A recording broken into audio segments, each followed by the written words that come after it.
Welcome to the Ranchonomics podcast, where we empower you to build a better ranch and transform your operations into a thriving business. I'm your host, John Haskell. Let's get started. Hello and welcome to the Ranchonomics podcast. I am honored to be here today with Logan Pribbeno, and we are going to talk about cow marketing strategies. And Logan, welcome to the Ranchonomics podcast. Thank you, John.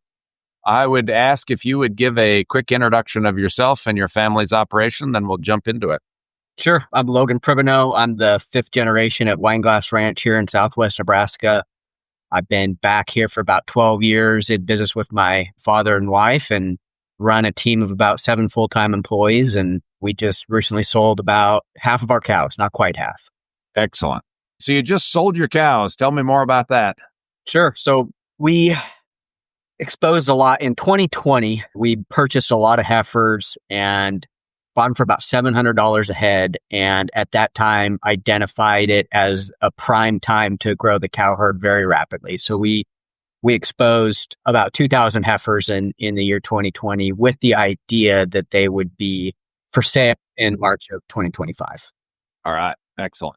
I want to back up just a little bit because you mentioned that, 2020 prices were low, $700. Yep. We were buying heifers in the anywhere from $600 to $750 range. It was kind of a great time to be buying at that point. I'd like you to describe just a little bit, you and your dad follow a very nice kind of macro market strategy that uses the cattle cycle to sort of drive your actions. And I'd like you to describe that a little bit. For anybody listening, we're recording this at the end of April in 2025. And so as most of you know, the cow market's fairly high. Stocker markets are high. Fat markets are high. Feed costs are low. So go ahead and give us a kind of a big picture description of that strategy that you guys use, if you will. Sure. So we follow, and Allen Nation lays this out in many books. Knowledge Rich Ranching is a playbook for this.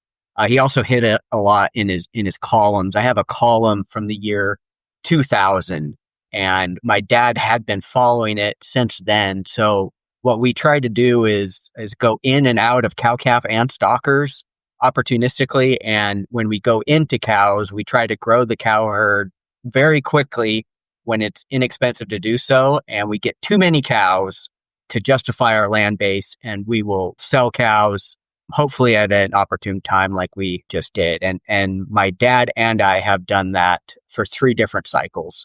With limited success. Looks like we kind of nailed it this time, but we did it in 2006 and it didn't work well. So yeah, it's not, we haven't nailed it right every time, but we've tried for 3 cycles now. And yeah, that's what we do. Good. And I would like to know, what are, on those times when you decide to buy, what are the buy signals? What are the things that tell you when you should be buying cows or exiting cows? Sure. And we only buy heifers and expose heifers. Buying cows can be difficult in our system. We do have a particular way of developing heifers that kind of ensures that we only get the good ones. So we have to be a little bit quicker on it versus like the cow traders, because we got to develop them as heifers. There's a lot of fallout involved. But yeah, when 2020 hit and we were buying ranch sets of heifers, very nice heifers, unsorted ranch loads, 500-600 at a time for $700 a head. And at that point, my dad and I knew it's like, hey, this is going to work. We knew on the buy that, this is going to be great. And John, it's interesting. I tweeted about this exactly 5 years ago, and it's harder to do than you think. Everyone listening is like, oh, well, of course that was a good time to eat heifers. The power of hindsight. Yeah. But, in 2020, we were bemoaning the death of the cattle industry. It was never going to be good again. And that was the prevailing sentiment. And we forget quickly that it was that way, but it was sure more difficult than you thought. But we really did thought that we knew at $700, they probably can't get a lot cheaper than that. And I guess I'm assuming you were doing this in the fall of 2020 because I was in the process of buying and accumulating a lot of heifers in the fall of 2019 and the spring of 2020. And that was a bit of a gut-wrenching time. It worked out wonderfully well, but it was just like you say, everybody was worried about would markets just collapse at certain points. There was a period when we were locked out of sale barns and that sort of thing in March and April and May. So I am very, very cautious when we look back on these things to say that we do not work with the benefit of hindsight when we're in the moment. And we have to give ourselves some credit there. Because I think the year before in 2019, you could buy large groups of fairly nice heifers for about $100 cheaper than that, right? I think we put together a pretty good sized bunch of them for, on the order of 580 to 600 a head. So we never know when this thing is going to turn around and go up. And in 2019, as I recall it, there were a lot of people talking about the fact that because of numbers and that sort of thing, the cattle market absolutely had to go up at that point. And of course, the next thing it did was March of 2020, where it did not go up in the least. It went down rather heavily and wound up ending the year about even. But there was a long way between the beginning and the end where it was not even. So, no, it was a wild ride. I would just met with our nutritionist yesterday, Jeremy Martin, and we were talking about the cycles. And last time this was good, people were saying there's a new floor at $1.20 for fats.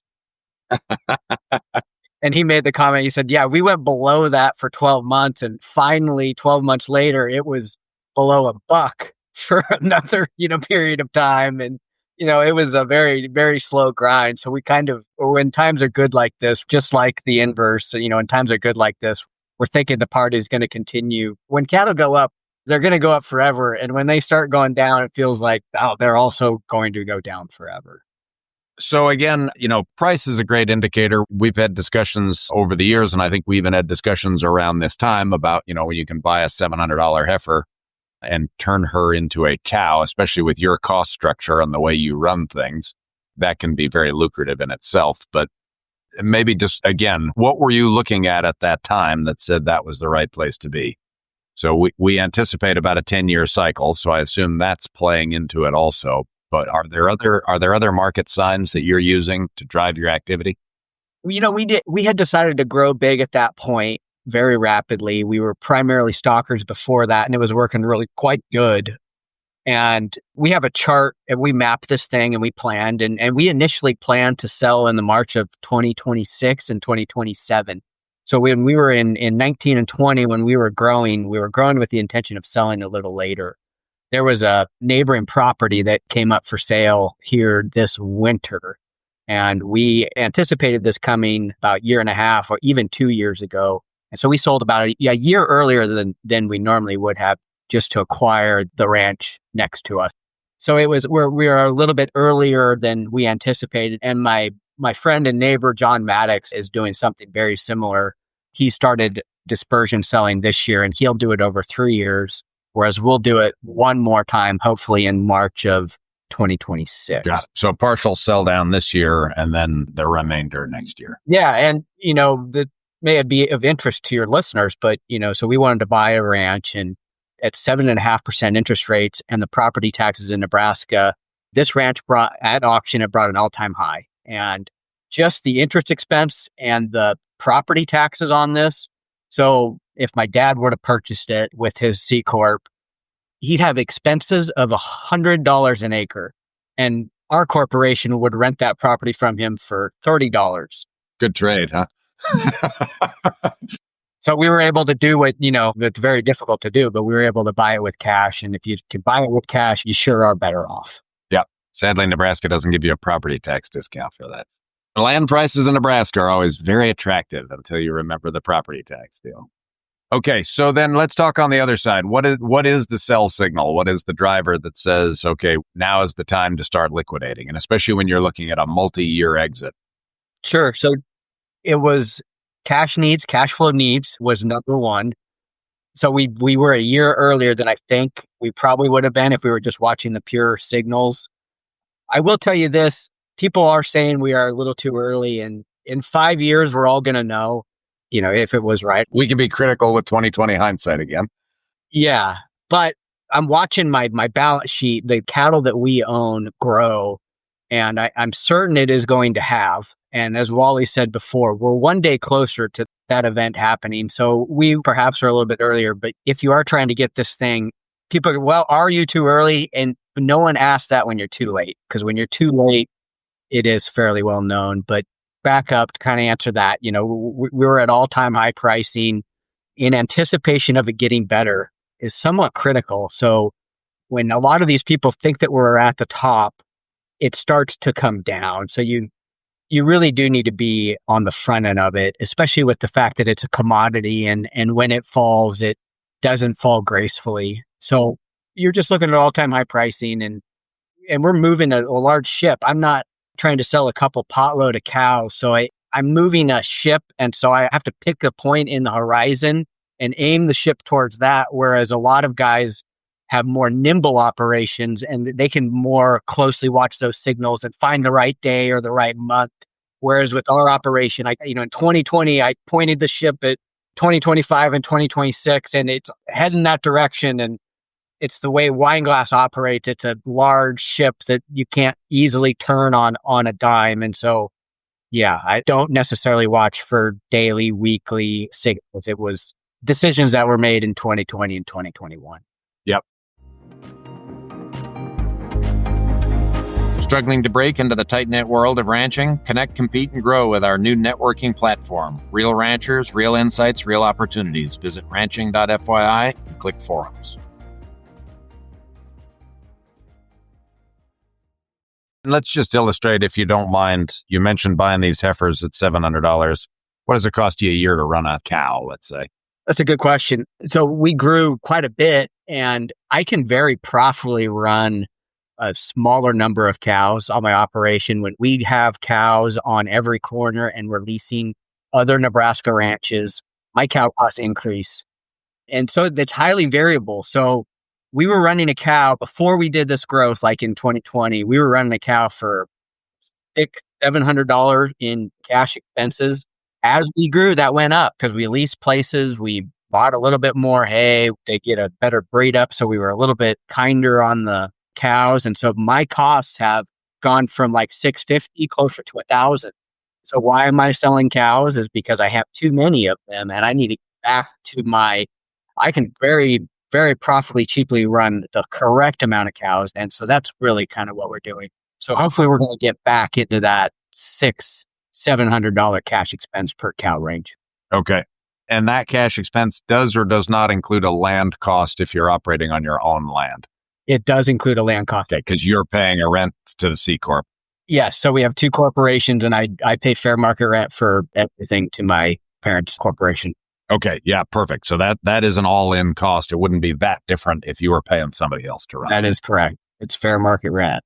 Okay. So again, we bought those heifers at $700. Let's just say that let's use the high number at $1,000 to run one. And then we are now selling out at about what point in the market? Well, yeah, they averaged 3,300. Okay. So pretty impressive appreciation. And then in the meantime, those heifers generated cash flow from a couple different ways. You had open heifers to sell, you had calves to sell, that sort of thing. Yeah. So we very profitably ran them for the last several years. So we don't even necessarily have expenses on those cows.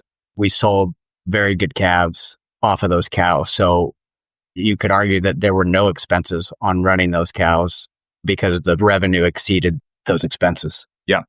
Okay. And so this is a piece that's important to me because I think there were a lot of people around that 2019, early 2020 time that were saying that the market really should go up. And to my mind, their strategy is more speculation because they're not running profitably. So they're sort of intending to suck up a loss in the interim, but then the market's going to bail them out at the end. You guys really do have the ability to generate positive cash flow the whole time. You're just changing strategy, and your stalker program generates positive cash flow too when you're there, correct? Yeah. Okay. And so the cow appreciation portion, the market run up is really a bonus for that. Yeah. And that's Alan Nation would say that's the centerpiece enterprise is actually capturing that cow appreciation. In his book, the examples that he used, we're making over $1,000 a head on that deal. And, he said that no one ever made that much on running a steer. And he's absolutely right. So if you read Knowledge Rich Ranch, he'll really drill this into you that this whole getting in and out of cows is that appreciation is what you're after. Okay. And you said $1,000, but it's really a lot more like $1,900, right? That's what he wrote 20 years ago. Yeah, exactly. 20 years ago. That book's older than that now. I guess you're right. Yeah, probably 25 years old. I can't remember when it was published. It would have been early 2000s, probably. I was thinking it was 99, but either way, it was around there. John, I think you're actually right because there's a yin yang on the cover, and that 9 was about when you'd put a yin yang on the cover. Yeah. That with your coexist sticker on your Subaru and you'd be fine, right? Even in Nebraska, you could have a yin yang sticker on your car. Oh, that's funny. All right. Very good. Yeah. And so when we talk about the opportunity to add $1,900 per head in profit, I often try to make the distinction between the power of marketing, which can have a 10x type effect on your income versus the power of improving your production, which has a, 1x or a, like a 1% improvement kind of thing in your profitability. Is that fair? Yeah. Okay. All right. And those are not accurate numbers, just sort of big categories to put things in. Okay. So then part of your selling was driven by cash flow needs. I'm assuming you're also looking at the market and just saying, yep, market looks high. Looks like this is really happening. If you had waited a year, would you have also done the 2-year sellout, or would you have sold out in a year? Probably a 2-year sellout. It's nice to kind of break that up from a cash flow constraint, taxing constraint.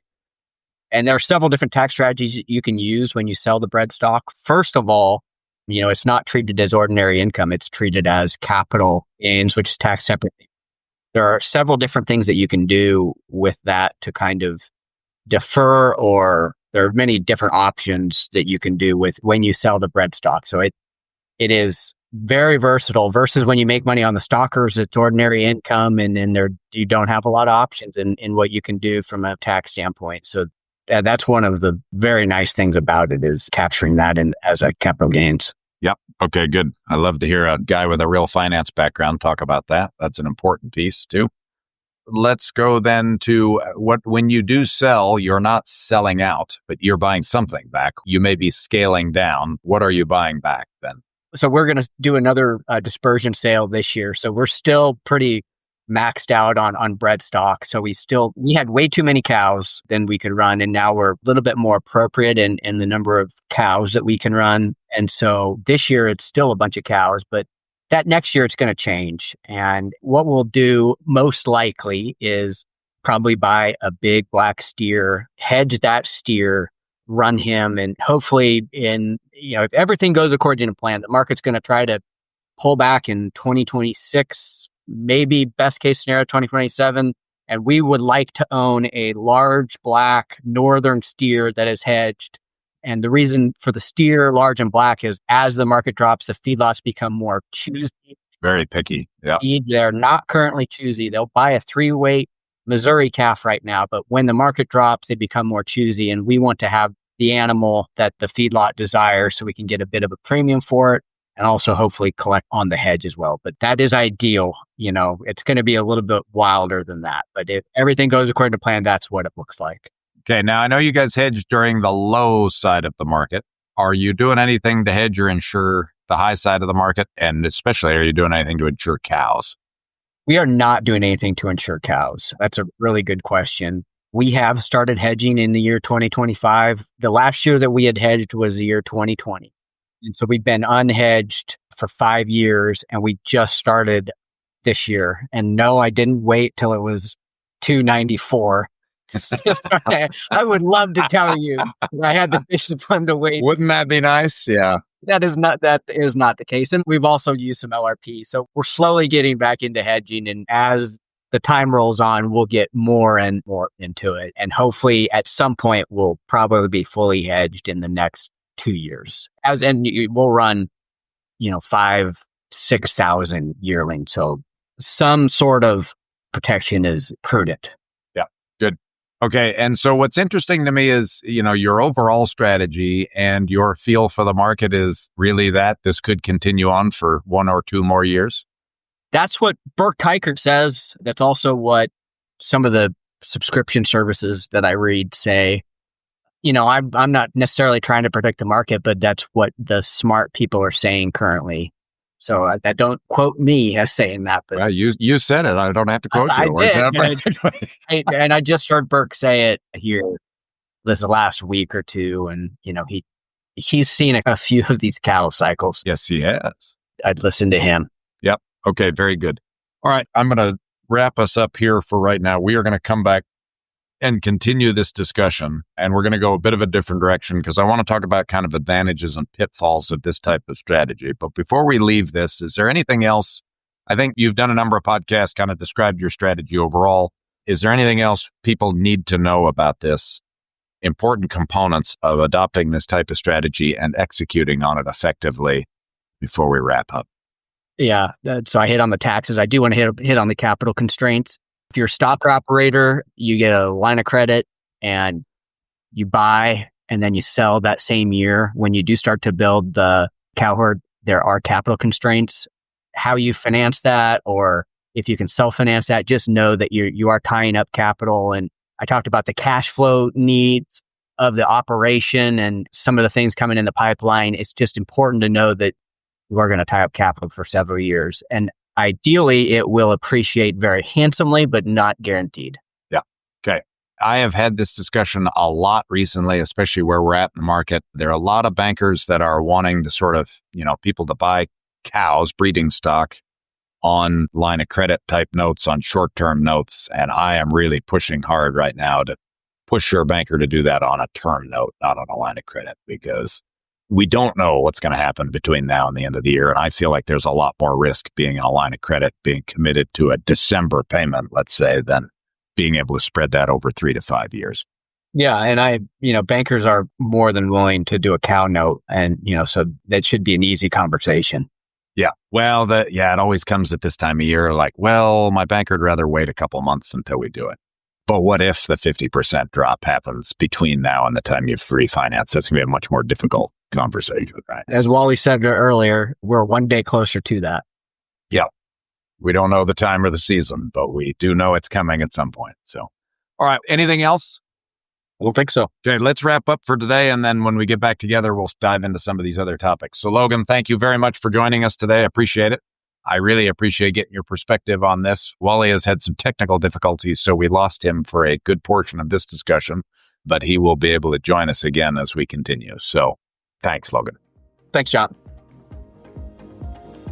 Thank you for tuning into the Ranchonomics podcast. We hope this episode helped you win today. If you enjoyed this episode, please subscribe and share it with a friend.